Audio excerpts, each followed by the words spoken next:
कहानी की शुरुआत में हम देखते हैं कि पूरी दुनिया में एक अजीब सी बीमारी फैल गई है और जो लोग अपने घर से बाहर आते हैं उन्हें ये बीमारी मार देती है, जिस वजह से सभी लोग 3 महीने से घर के अंदर ही हैं और अभी तक इस बीमारी का इलाज नहीं मिला है। फिर हम मार्क नाम के एक आदमी को देखते हैं जो अपनी वाइफ जूलिया को कॉल करने की कोशिश करता है, मगर फ़ोन सर्विस बहुत समय पहले ही बंद हो गई थी। यहाँ मार्क अपने ऑफिस के अंदर कुछ लोगों के साथ बंद होता है। वो सभी लोग नीचे ऑफिस की दीवार तोड़कर एक टनल बनाते हैं जिसकी हेल्प से वो सभी अपने अपने घरों में जा सकते हैं। वो टनल एक बड़ी सी टनल से मिलती है, जिसके बाद मार्क एंड्रिक नाम के एक आदमी के साथ उस बड़ी टनल में आगे बढ़ने लगता है। एंड्रिक के पास एक जीपीएस डिवाइस होता है जिसकी मदद से वो अपनी फैमिली तक पहुंच सकते हैं। थोड़ी देर बाद वो एक स्टेशन में पहुंचते हैं। वहां बहुत सारे लोग बीमारी से बचने के लिए छुपे हुए होते हैं। अब हमें 3 महीने पहले का समय दिखाया जाता है जब ये बीमारी नहीं फैली थी। मार्क अपने घर से निकलकर ऑफिस पहुंचता है। वहां वो देखता है कि एक आदमी को ऑफिस से बाहर निकाल रहे हैं क्योंकि वो आदमी कई हफ्तों से उसी ऑफिस में रह रहा होता है। वो आदमी बाहर नहीं जाना चाहता था, लेकिन जैसे ही वो लोग उसे बाहर लेके आते हैं उसकी वहीं पर अचानक मौत हो जाती है। इसके बाद मार्क ऑफिस में काम करके घर आता है और वो जूलिया से कहता है कि उसके आसपास कुछ अजीब हो रहा है और लोग बाहर जाने से बच रहे हैं।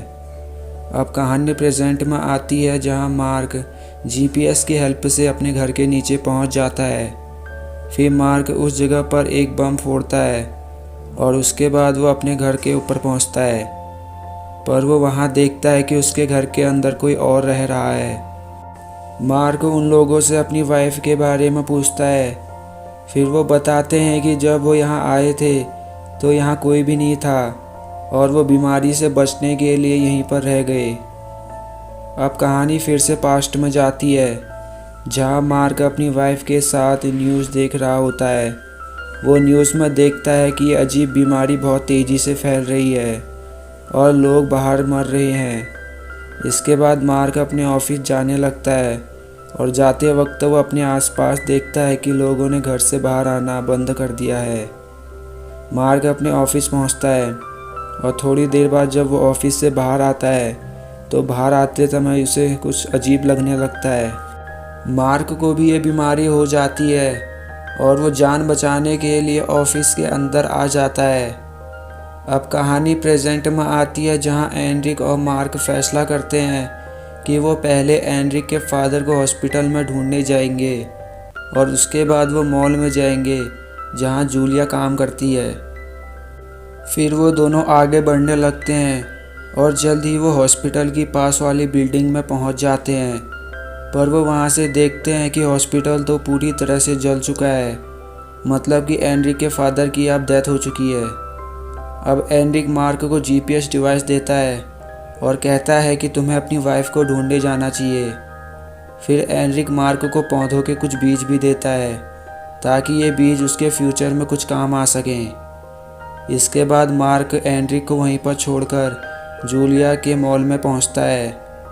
वहां उससे बहुत सारी डेड बॉडीज़ दिखाई देती हैं। मार्क को वहां एक नोट भी मिलता है जिससे उसे पता चलता है कि जूलिया अपनी फ्रेंड के साथ सुपरमार्केट चली गई है। फिर मार्क काफ़ी चलने के बाद वहां पहुंचता है। वहां कुछ और लोग भी थे जो मार्क की हेल्प करते हैं और उसे अंदर आने देते हैं, पर वहां बाहर से कुछ और लोग भी आ जाते हैं जो खाने के लिए उन लोगों पर हमला कर देते हैं। तभी मार्क को वहां जूलिया की फ्रेंड मिलती है और वो मार्क को बताती है कि जूलिया इस बिल्डिंग के दूसरी तरफ वाली बिल्डिंग में है। पर तभी जूलिया के फ्रेंड के ऊपर छत गिर जाती है और उसकी वहीं पर मौत हो जाती है। मार्क पर एक आदमी चाकू से हमला कर देता है, लेकिन वहाँ एंड्रिक आ जाता है और वो मार्क को बचा लेता है, पर एंड्रिक को चाकू लग जाता है जिससे वो घायल हो जाता है। इसके बाद मार्क बिल्डिंग के ऊपर जाता है और वो खिड़की से जूलिया को देखता है। वो दोनों एक दूसरे को देखकर बहुत खुश होते हैं। अब मार्क नीचे आकर एंड्रिक से मिलता है एनरिक का काफ़ी खून बह चुका था, जिससे कि वो मरने से पहले मार्क से कहता है कि मैं खुश हूँ, मैंने आखिरकार तुम्हें जूलिया तक पहुँचा दिया। फिर एनरिक उसे जूलिया के पास जाने को कहता है। इसके बाद मार्क और जूलिया बिल्डिंग से बाहर आते हैं और मार्क जूलिया की ओर जाने लगता है, पर थोड़ी दूर आगे जाने के बाद उसे चक्कर आने लगते हैं और उसके कानों से खून बहने लगता है। पर मार्क हार नहीं मानता और वो चलते चलते जूलिया तक पहुंच जाता है। अब हमें कुछ महीनों बाद का समय दिखाया जाता है, जहां मार्क एनरिक के दिए बीजों से वेजिटेबल्स और फ्रूट उगाता है और वो उन वेजिटेबल्स को खाते हैं। अब हमें कई सालों बाद का समय दिखाया जाता है, जहां मार्क और जूलिया का एक बेटा होता है जो बाहर जा सकता था, और उनका बेटा अपनी उम्र के बच्चों के साथ वहां से चला जाता है। इससे हमें ये पता चलता है कि नई जनरेशन में ये बीमारी नहीं है, और इसी के साथ ही कहानी यहीं पर ख़त्म हो जाती है।